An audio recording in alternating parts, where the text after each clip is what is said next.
Naruto to Boruto Shinobi Striker has a release date, everyone. Rejoice! You don't have to guess anymore. You don't have to look at Target, at Walmart, at those fake release dates and say, oh, it's coming out at the end of the year. No, it's coming out August 30, in Japan at least.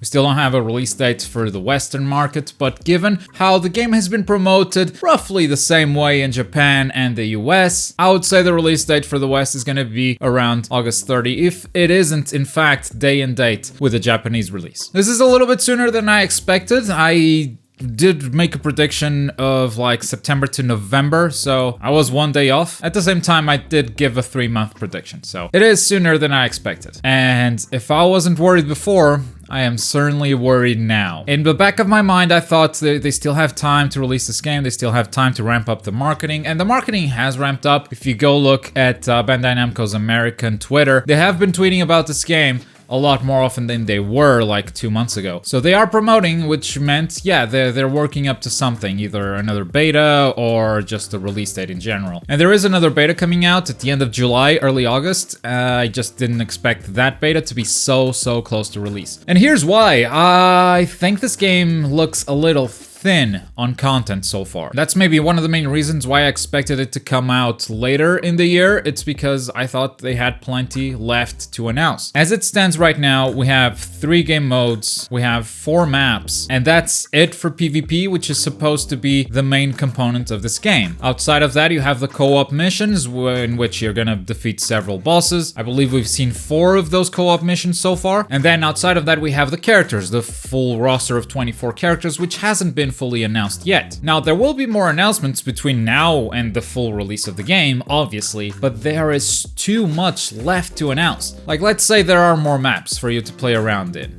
Let's say there are no more game modes. 4 game modes is okay-ish. It's 3 game modes, isn't it? Yeah, it's 3 game modes. 4 maps. I'm okay with not a lot of game modes. I mean, as long as the game modes are fun, as long as the meta isn't static, if there is enough to make the games feel different every time you go into a match, either because of your team composition being different, because you took different jutsu, because you took a different lineup of characters. But 4 maps seems like not a lot for a PvP focused game. And this is discounting the offline co-op mission stuff, because they are kind of discounting that stuff as side activities, things that you do once and you're kind of done with them. The longevity of this game is going to come from the PvP, and with only 4 maps, I don't know if that's going to be enough. But even if they have more maps to announce, they also have more characters to announce. So far we have 15 characters out of the total roster of 24, meaning they still have 9 characters left to announce. Announcing 9 characters in 3 months, that's doable, but that doesn't give you a lot of space to announce other features. Actually, hang on, a scan just dropped as I was recording this video. We have some news. Gaara is joining the game as well as Deidara. Well, congratulations guys, you're getting some live reaction because I'm just learning about this. Gaara, I mean, come on. Everyone knew the sand abilities in the game are gonna come from Gaara. Gaara's gonna be your mentor. We all knew it was just a matter of time. Deidara, very much a surprise. I like it. I like it a lot. Can't really see what's going on in those abilities of his. Can I zoom in a little bit more?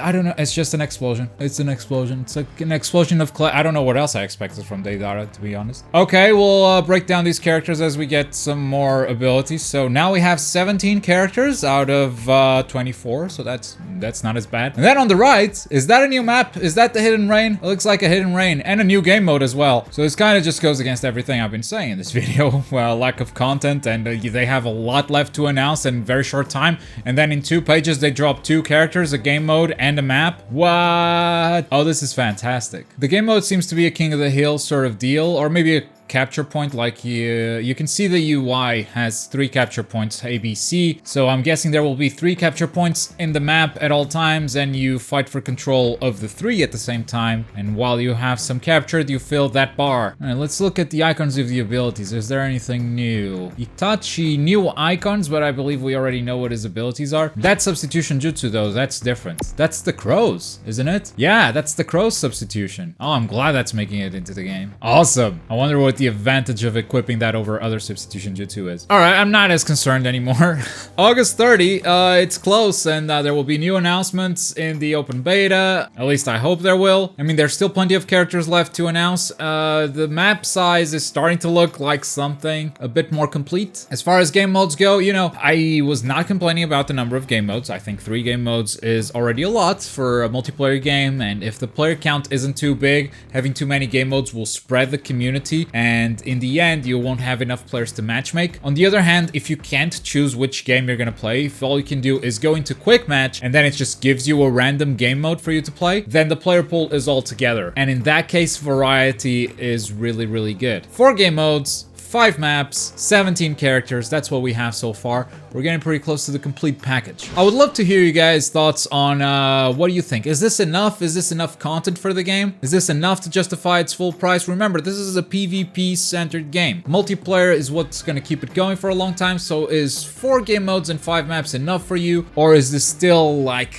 a no-buy? Let me know in those comments down below. Last time around, we looked at all the abilities for Mitsuki and Sarada and how to use them, how to implement them with the other jutsu that have already been announced. You can check out the video right here at the top. If you're in the mood for something else, there's also the video at the bottom. But as always, thank you very much for watching. My name is Globku, and I'll see you guys next time. Bye.